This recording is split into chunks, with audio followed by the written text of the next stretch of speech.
Hello everyone, welcome to Sanmarga classes. ದತ್ತಾಂಶಗಳ ನಿರ್ವಹಣೆ ಅಧ್ಯಾಯದ 47ನೇ ಪ್ರಶ್ನೆಯನ್ನ ಗಮನಿಸಿ. 1ರಿಂದ 6 ಸಂಖ್ಯೆಗಳಿರುವ ದಾಳವನ್ನ ಉರುಳಿಸಿದಾಗ ಕೆಳಗಿನ ಘಟನೆಗಳ ಫಲಿತಾಂಶಗಳನ್ನ ಪಟ್ಟಿ ಮಾಡಿ. ಸೊ ಎರಡನೆಯ ಪ್ರಶ್ನೆ, ಅವಿಭಾಜ್ಯವಲ್ಲದ ಸಂಖ್ಯೆ. ಸೊ ಇಲ್ಲಿ ಒಂದು ದಾಳ. ಸೊ ಆ ದಾಳವನ್ನ ಉರುಳಿಸಿದಾಗ ನಮಗೆ ಸಿಗುವಂತಹ ಒಟ್ಟು ಸಂಖ್ಯೆಗಳು ಯಾವುದು? 1, 2, 3, 4, 5, 6. ಓಕೆ.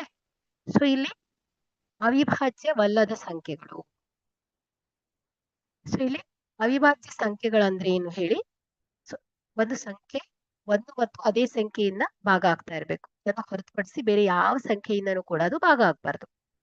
ಸೊ ಅದು ಅವಿಭಾಜ್ಯ ಸಂಖ್ಯೆ. ಆದ್ರೆ ಅವಿಭಾಜ್ಯವಲ್ಲದ ಸಂಖ್ಯೆ ಅಂದ್ರೆ ಸಂಯುಕ್ತ ಸಂಖ್ಯೆ ಅಂತ ಹೇಳ್ತೇವೆ. ಸೊ ಸಂಯುಕ್ತ ಸಂಖ್ಯೆಗಳು ಯಾವುದು? ಇದರಿಂದ 6 ನಡುವೆ ಇರುವಂತಹ ಸಂಯುಕ್ತ ಸಂಖ್ಯೆ 4. ಸೊ ಇದು ಸಂಯುಕ್ತ ಸಂಖ್ಯೆ ಅಂದ್ರೆ 1ರಿಂದ ಭಾಗ ಆಗುತ್ತೆ, 2ರಿಂದ ಭಾಗ ಆಗುತ್ತೆ, 4ರಿಂದ ಕೂಡ ಭಾಗ ಆಗುತ್ತೆ. ಓಕೆ. ಸೊ 2ಕ್ಕಿಂತ ಹೆಚ್ಚು ಅಪವರ್ತನಗಳನ್ನು ಹೊಂದಿದೆ. ಅದೇ ರೀತಿ 6. ಸೊ ಇದು ಕೂಡ ಸಂಯುಕ್ತ ಸಂಖ್ಯೆ. ಅದೇ ರೀತಿ 1. ಸೊ ಇದು ಅವಿಭಾಜ್ಯವೂ ಅಲ್ಲ, ಸಂಯುಕ್ತವೂ ಅಲ್ಲ. ಸೊ ಆದ್ರಿಂದ ಇದನ್ನ ನಾವು ಅವಿಭಾಜ್ಯವಲ್ಲದ ಗುಂಪಿಗೆ ಸೇರಿಸ್ತಾ ಇದ್ದೇವೆ. ಸೊ ಹಾಗಾಗಿ ಇಲ್ಲಿ ಅವಿಭಾಜ್ಯವಲ್ಲದ ಸಂಖ್ಯೆಗಳ ಫಲಿತಾಂಶ ಯಾವ್ದಾಗುತ್ತೆ?